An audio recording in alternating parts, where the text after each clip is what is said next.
Mukhang kahit si Victor Wembanyama hindi na mapipigilan ng pagiging Rookie of the Year ngayon dito ng Chet Holmgren. Pinagbubutata dito kahit ang mas malapad na si Andre Drummond. Habang nagkakaroon ng malaking problema sa franchise ngayon ng San Antonio Spurs na kung saan kinabibilangan ni Victor Wembanyama, ikabaliktaran naman ang nangyayari dito sa OKC Thunder na kung saan nandito si Chet Holmgren. Sa katunayan niyan ay mukhang nauungusan na nga dito ni Chet Holmgren ng alien na si Victor. Dito sa Western Conference, habang paakyat ng paakyat ang OKC Thunder dito sa ladder, ay ito naman pagbaba ng San Antonio Spurs. So dito na tayo, OKC Thunder kontra dito sa Chicago Bulls. Court advantage para dito sa Thunder. Starting 5 nila ay sila Holmgren, Shai Gilgeous-Alexander, Giddey, Dort at si Wallace. Samantalang dito naman sa Bulls ay sila Williams, DeRozan, Vucevic, White at si Caruso. Well, dito na kagad tayo sa opening quarter. 4 points kagad ang kinana dito na Shai Gilgeous-Alexander mula sa kanyang driving dunk at layup para dito sa OKC.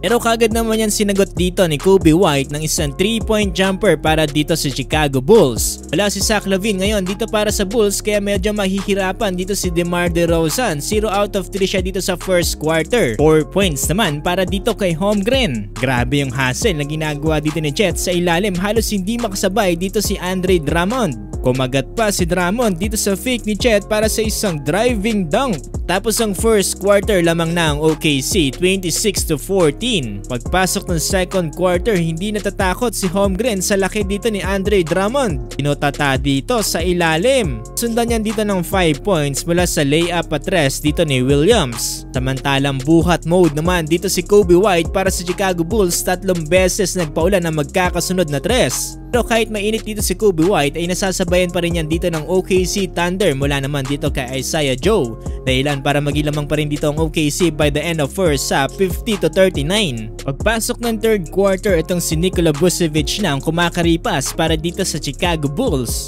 Pero wa-effect yan para sa OKC dahil unti-unti na silang kumakana dito sa outside shooting. Back-to-back 3 mula kay SGA at kay Josh Giddey. Sabayan pa yan dito ng step back jumper dito ni Chet Holmgren kontra dito kay Vucevic. Grabe, parang cheat code talaga itong si Holmgren. Well, under 9-minute mark, pinilit namang humabol dito ng Chicago Bulls. Mula pa rin yan sa nunguna na si Coby White. Payan dito ni Alex Caruso kaya naman naibaba nila sa tatlong kalamangan ng OKC under 6-minute mark. So muli na naman kasi nagbitaw ng 2-3 dito ang OKC mula kay Joe at Williams kaya muling umangat ang kalamangan dito ng OKC. Pakawala pa ng isang slam dunk dito si Holmgren bago matapos ang third quarter, 77-84 lamang pa rin dito ang OKC.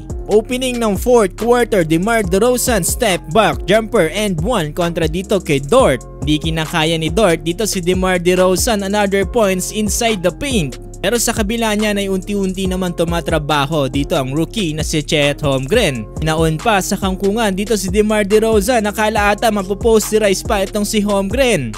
Unti na rin gumaganda ang laban dito sa pagitan ng dalawang kupa na nagpakaula ng 2-3 dito ang Bulls mula kay Vucevic at kay Carter. Bana lang sa 5 lamang dito ng OKC, 95-90. Kung binubuksan na naman dito ni Chet Holmgren yung kanyang cheat code. Inasagasaan yung depensa dito ng Bulls sa ilalim. Bayan pa yan ng pag-init dito ni SGA kaya naman natapos ang fourth quarter, 116-102 panalo ang Oklahoma City Thunder. Grabe si Shai Gilgeous-Alexander, 40 points, 5 rebounds, 12 assists at 1 steal. Samantalang ito, Chet Holmgren, 18 points, 13 big rebounds, 2 assists, 1 steal at 4 big blocks. Samantalang dito naman sa Bulls, nanguna dito si DeRozan with 25 points na sinusundan ni White with 23 points.